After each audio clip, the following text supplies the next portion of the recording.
I'm James, and welcome back to Storytime with James. Make sure you like, subscribe, and leave me a comment if you like.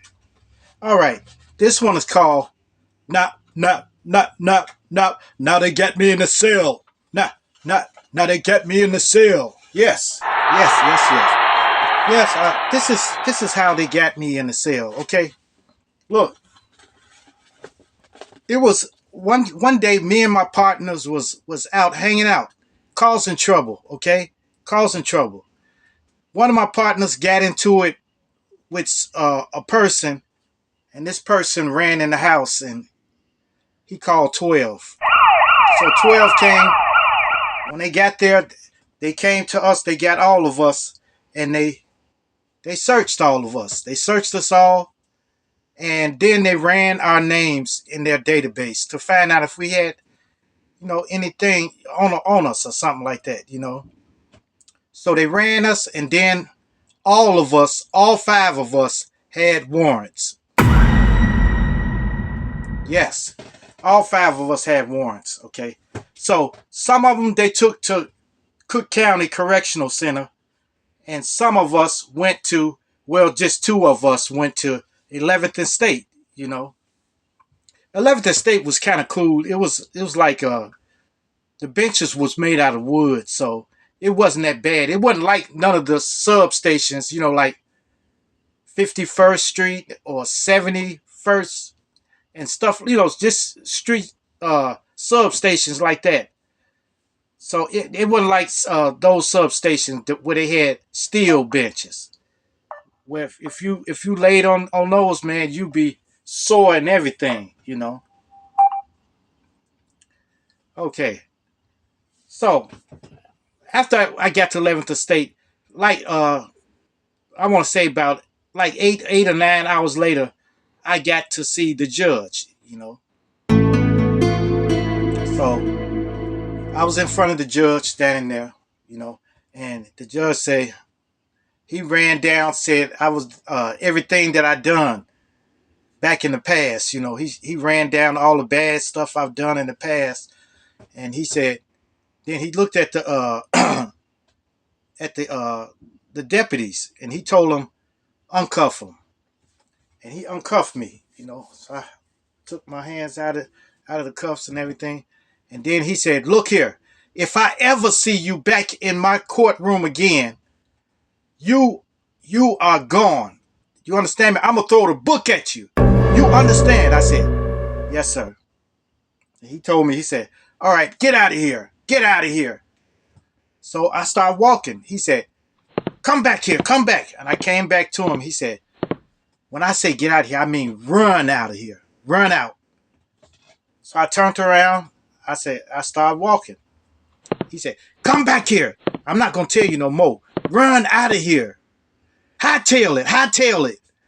So I said, so I started walking again. I was very defiant against law enforcement back then. So I started walking, and then he called me back. He said, "Contempt of court, okay? $100. Now, run out of here." I turned around. I walked. He called me back. "Contempt of court, $200. Get out of here. Run." And I walked out of there, and he said, "Cuff him back up." And they cuffed me back up, and I was going to the county. I don't know why I did that, but I guess I was trying to make a statement or something. I don't know.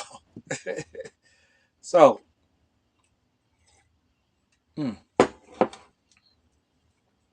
so I was on my way to the county, and I was facing like 2 months or something like that.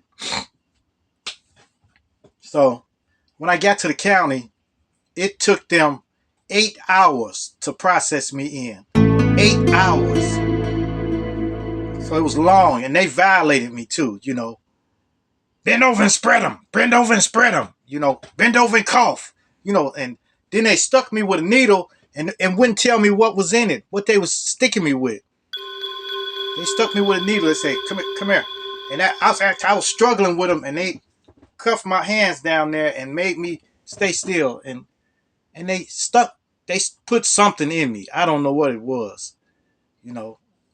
But even okay, after all of that, they made me get a mattress, roll it up under my arm, and run down the hall, and to a dorm. Okay, so in this dorm, there was no more bunks, So I had to put my mattress on the floor, you know. And it was late night then. It was real late at night.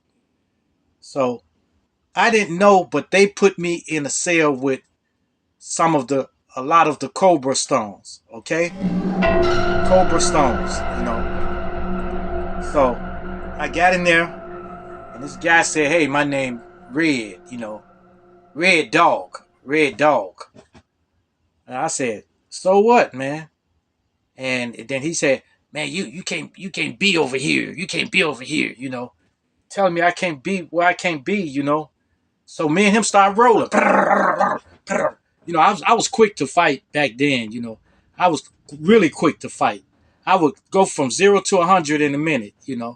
So we fighting, and police came in there. They came in the cell and sprayed both of us down. They wet me up. Then they took me out. I couldn't see. They took me out and put me in another section. So after I was fighting with that guy, that morning I got up and then I noticed back in the back was all my homies and stuff. I'm talking about all my homies from the block. People I haven't seen in years and stuff. That's where they were, in jail. So I went back there. I said, "Man, what's up? What's up? What's up, man? What's up, man? What's up, D thing? What's up? What's up?" I'm clapping, and that was it. That was it. So after that, I started getting used to it. I started getting used to it. We got a chance to watch television. They had a television that they would roll in there, and if we were good, if we didn't fight in the cell, they would bring us this big television. They bring this big television in there for us, and we got to watching it. And we was watching Glow. I don't know why we was watching it, but everybody voted on it, and everybody wanted to see Glow. You know, Glow was a wrestling, a woman's wrestling. So all of them wanted to see Glow. So after that, I started getting used to it. I started getting used to everything, chow and everything. Wait, chow now, chow. When we went down to the cafeteria, there's this guy behind me, very annoying. He kept saying, hey man, can I have your bread? Can I have your bread? I said, I don't know, man. I said, I see. But I'm not sure. I'm not sure. He said, come on, man, give me your bread. Give me your bread. He kept constantly asking me for my bread, asking me for my bread. So finally, I just finally elbowed him. Boom! I elbowed him, and we fighting it and stuff like that. We got in trouble. So anyway, after all of that, man, it started feeling like kind of like home to me. I was only in there for like almost a month. So, and I had sent word to my mother and everybody, don't try to get me out.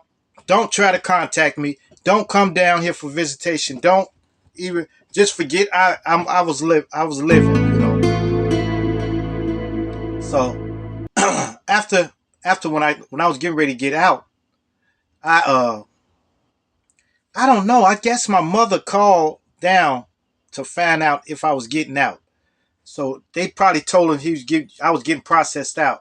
So after that, my uncle and my mother came to pick me up, and I was so happy to see them.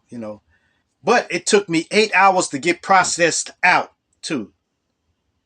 I don't know what their problem is down in Cook County Correctional Center, but it's a problem, man. Because it takes extremely long to get checked in and to get checked out. So it took 8 hours to be processed out. But eventually, I was let out.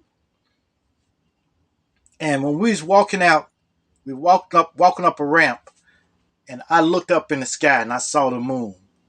And it was late at night. It was a full moon too. And I prayed that that I would be clean from all of this, be cleansed from all of this sinful stuff I've been doing, and I've been right ever since. I've been right ever since. I could have, man, I could have been in there for a long time, and it could have impacted me now. But that little time in jail let me know how much I miss freedom, how much I missed home, how much everybody that people love me. Yes. All right, now make sure you like, subscribe, and leave me a comment if you like. And hit that bell notification. Hit that bell notification so that you know every time I dropped another video. And share, share, share. Share my videos with your family. Share it with your friends. Share it with your loved ones. And even share it with your enemies. Peace.